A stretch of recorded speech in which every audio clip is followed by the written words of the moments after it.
بسم الله الرحمن الرحيم.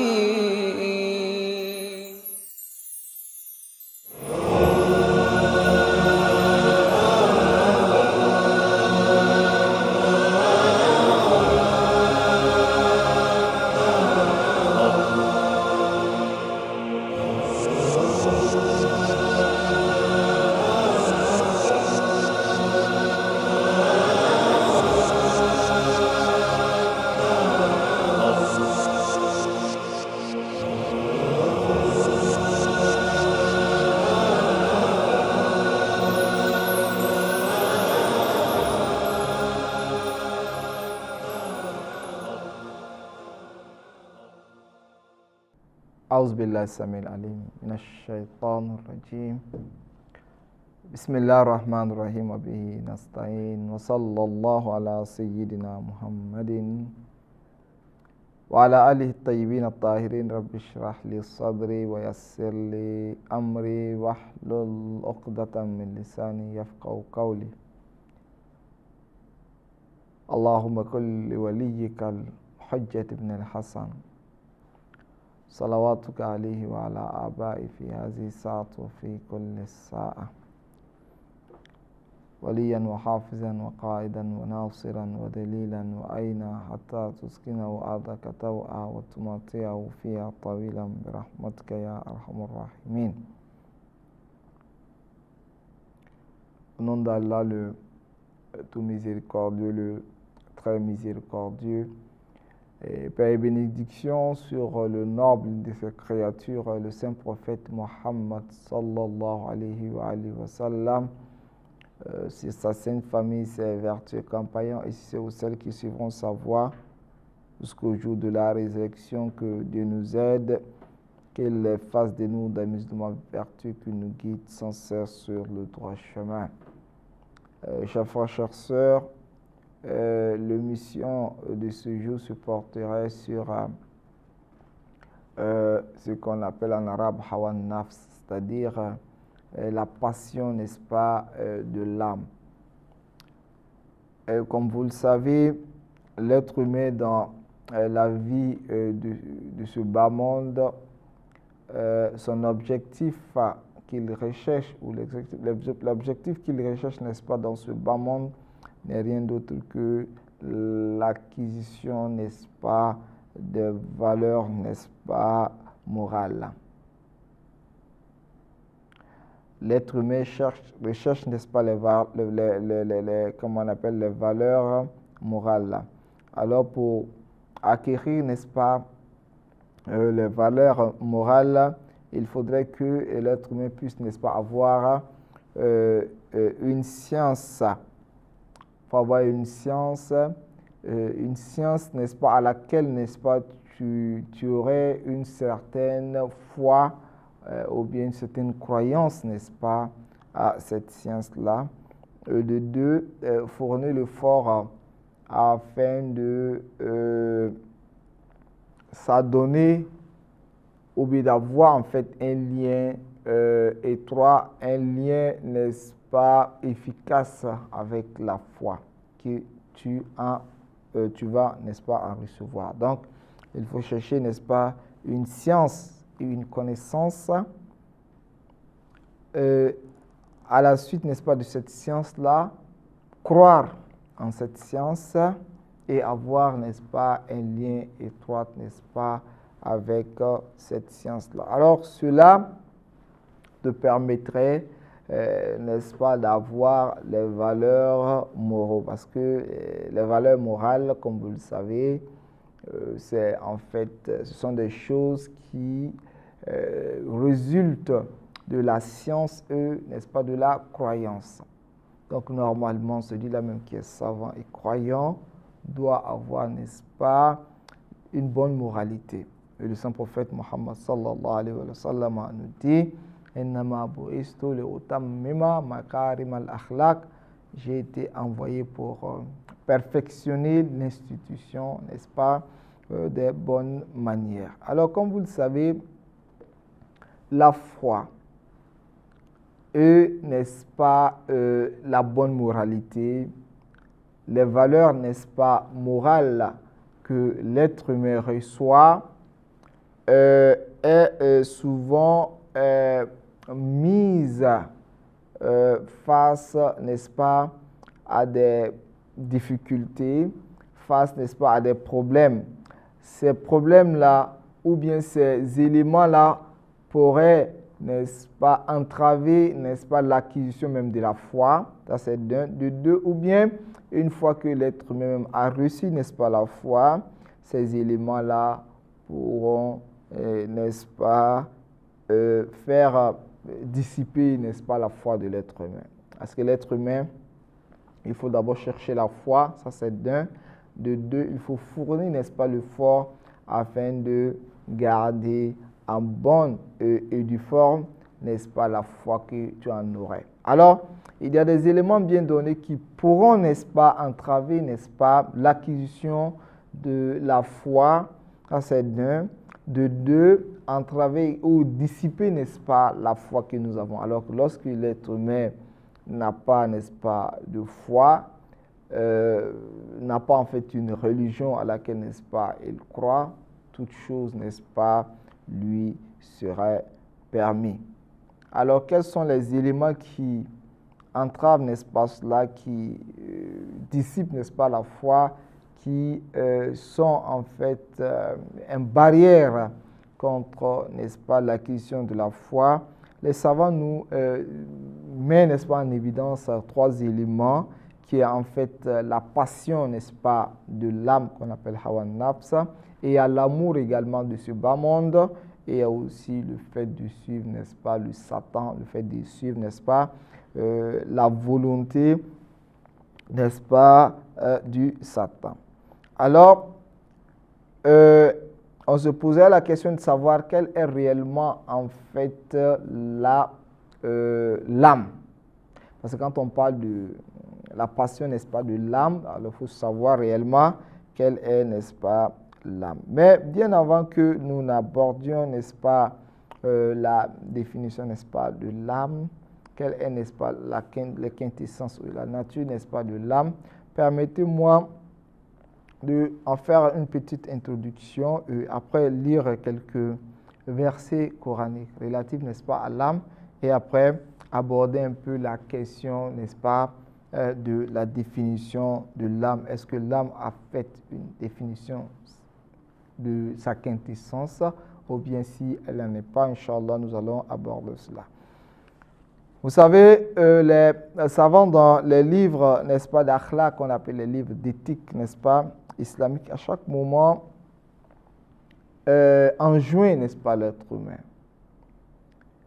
Donne, n'est-ce pas, les recommandations à l'être humain de suivre, n'est-ce pas, al-aql, qui est l'intelligence, l'intellect, la raison, de ne pas, n'est-ce pas, suivre la passion. Et il nous dit de combattre, n'est-ce pas, notre passion, d'être, n'est-ce pas, de faire à chaque moment face à notre passion. Alors, l'être humain se posera la question de savoir quelle est en fait cette passion-là et cette âme dont on nous demande de se battre face, de faire face, de lutter, n'est-ce pas, contre elle. Et quelle est la différence entre elle et l'âme qu'on nous demande, n'est-ce pas, d'avoir, qui est en fait nafsel mutmaïna, qui est l'âme, n'est-ce pas, apaisée.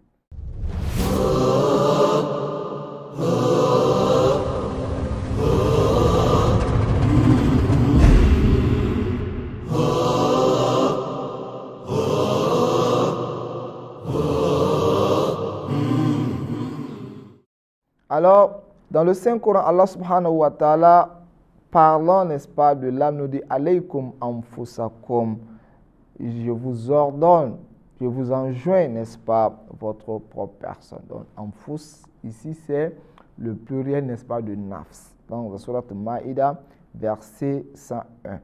Et de l'autre côté, dans sourate Fajr, verset 27-28, il dit « Ayyatuhan nafsul mutma'inna irji'i ila rabbiki radiyatan mardiyahu âme apaisée, retourne-toi, n'est-ce pas, vers ton Seigneur d'une manière satisfaite. Et dans Surat Qiyamah, verset 2 dit, voilà, Uqsimu bi nafsil lawwama, je jure par, n'est-ce pas, l'âme qui ne cesse de se blâmer. Et dans Surat Joseph, Yusuf alayhi salam, Surat verset 53, Allah subhanahu wa ta'ala nous dit, Inna nafsa la ammara bisu illa ma rahima rabbi. Et dit, certes, l'âme enjoint, n'est-ce pas, le mal, sauf celle dont son Seigneur aurait, n'est-ce pas, pitié. Alors, celle dont son Seigneur, lui, n'est-ce pas, fera pitié, serait pitié, lui fera, n'est-ce pas, miséricorde, celle-ci n'enjoindra pas, n'est-ce pas, le mal. Alors, nous prions Allah subhanahu wa ta'ala qu'il nous en éloigne, n'est-ce pas, du mal, qu'il fasse de telle sorte que nous puissions dompter notre âme et que nous puissions orienter notre âme, n'est-ce pas, dans la bonne voie. Alors, dans la conception philosophique, il était dit que quand on parle de l'âme avec l'esprit, c'est en fait toute la même chose. Il n'y a pas de différence entre l'âme, n'est-ce pas, et n'est-ce pas, l'esprit.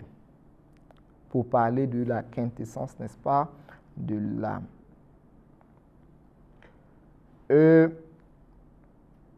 Les savants ont, que ce soit les savants d'éthique ou les savants de la philosophie, sont en fait d'avis, n'est-ce pas, un peu divergents sur la question de les différentes étapes, n'est-ce pas, de l'âme.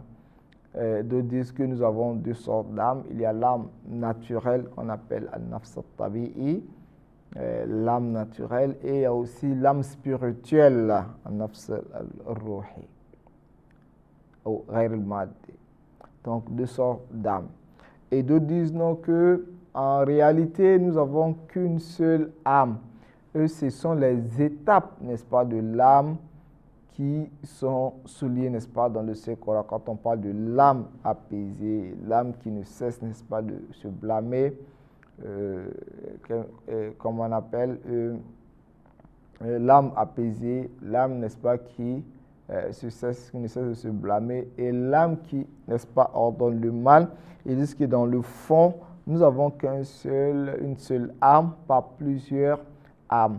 Mais c'est en fait les différentes étapes, n'est-ce pas, de l'âme qui va déterminer si elle est apaisée ou bien elle est, comment dirais-je, elle ne cesse de se blâmer ou bien si elle ordonne, n'est-ce pas, le mal.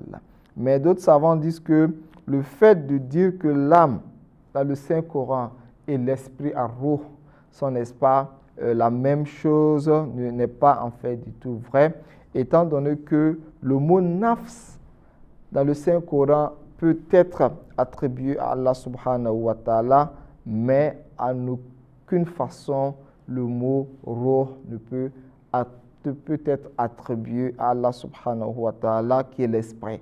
Donc on ne dit pas que Dieu est esprit, comme ceux-ci l'ont dit dans le Saint-Coran, disant dans Surat al-Ma'ida, verset 116, Ta'lamu ma fi nafsi. Tu sais ce qui, n'est-ce pas, je garde, n'est-ce pas, en mon soi, en moi-même. Voilà, a'lam ma fi nafsi, et je ne sais pas ce qui, n'est-ce pas, se trouve en toi. Donc ici, nafs veut dire l'être, c'est pas l'esprit. Donc ceux-ci disent que nafs et ruh, qui est l'esprit, ne sont pas synonymes. Ce n'est pas les mots, n'est-ce pas, n'ont pas les mêmes sens, n'est-ce pas, dans le Saint-Coran. Alors, ce qu'il faut retenir ici est que nafs, l'âme ici, ou même chez les philosophes et chez les savants, la quintessence de l'esprit est méconnue de qui que ce soit. Personne ne pourrait lever le doigt et dire non, que voilà en fait la définition, n'est-ce pas, de l'esprit. Quand on regarde même les philosophes, à compter, n'est-ce pas, du Thalès, comme on appelle Aristoteles, et puis Anaximanès, n'est-ce pas, on vient jusqu'à même au Kant, Farabi, Ibn Sina, Ibn Arabi, les gnostiques, n'est-ce pas, Mullah Sadra, n'est-ce pas, j'en passe, que ce soit les premiers ou les deux, on ne verra pas quelqu'un qui nous donnera, n'est-ce pas, une définition typique, n'est-ce pas, de la nature, n'est-ce pas, de l'âme. Mais tout un chacun fait, n'est-ce pas, son effort afin de donner, n'est-ce pas, la définition de l'âme en fonction des effets, n'est-ce pas, de l'âme. C'est à travers, n'est-ce pas, les effets de l'âme qu'on essaye de connaître, n'est-ce pas, la quintessence, n'est-ce pas, de l'âme. Alors ici, c'est en fait des propos que nous voudrions, n'est-ce pas, adresser à ceux-là même qui nient Allah subhanahu wa ta'ala, qui nient Dieu. Pourquoi? Parce qu'il n'est pas vu ou parce qu'on ne voit pas Dieu. Alors nous, on voudrait, n'est-ce pas, dire à ceux-là que si toi tu ne crois pas à Allah subhanahu wa ta'ala parce que tu ne le vois pas, il y a quelque chose de plus près de toi qui est ton âme, qui est l'esprit même, que tu crois en son existence, mais tu ne connais pas, n'est-ce pas, sa quintessence, n'est-ce pas, ni sa nature. Alors les savants, c'est à travers les effets, n'est-ce pas, de l'âme qu'on essaie de déterminer, n'est-ce pas, l'âme. Et aussi, ils disent aussi que naturellement, l'âme n'est ni bien ni mauvais.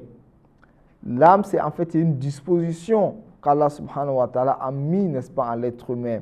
Et cette âme-là a la possibilité et a la capacité de faire le bien et, n'est-ce pas, le faire, n'est-ce pas, le mal. Donc, le mal et le bien n'est pas une nature, n'est-ce pas, à l'âme, mais c'est une disposition. Et cette disposition-là est naturelle, n'est-ce pas, à l'âme. Et, comme on appelle, et lorsque elle fait, n'est-ce pas, du mal, on dit que cette âme-là est une mauvaise âme. Et l'autre, n'est-ce pas, de ces étapes, c'est le fait d'être une âme apaisée lorsqu'elle fait, n'est-ce pas, du bien. Et l'autre étape, c'est en fait le fait de se blâmer, n'est-ce pas, soi-même quand son auteur fait, n'est-ce pas, du mal. Donc, réellement, la nature de l'âme n'est pas connue. L'âme peut être connue en fonction, n'est-ce pas, de ses actions, n'est-ce pas, de ses œuvres. Donc, chers frères, chères sœurs, nous allons prendre congé, n'est-ce pas, de vous, espérant, Inch'Allah, dans l'émission à venir, continuer sur ce sujet-là. Assalamu alaikum wa rahmatullahi wa barakatuh.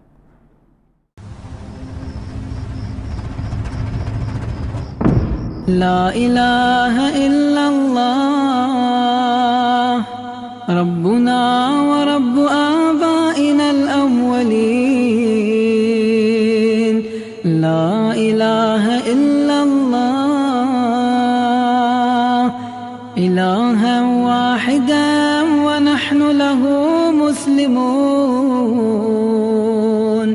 لا إله إلا الله لا نعبد إلا إياه مخلصين له الدين ولو كره المشركون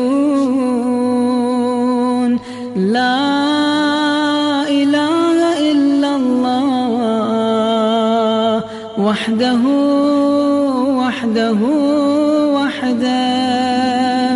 أنجز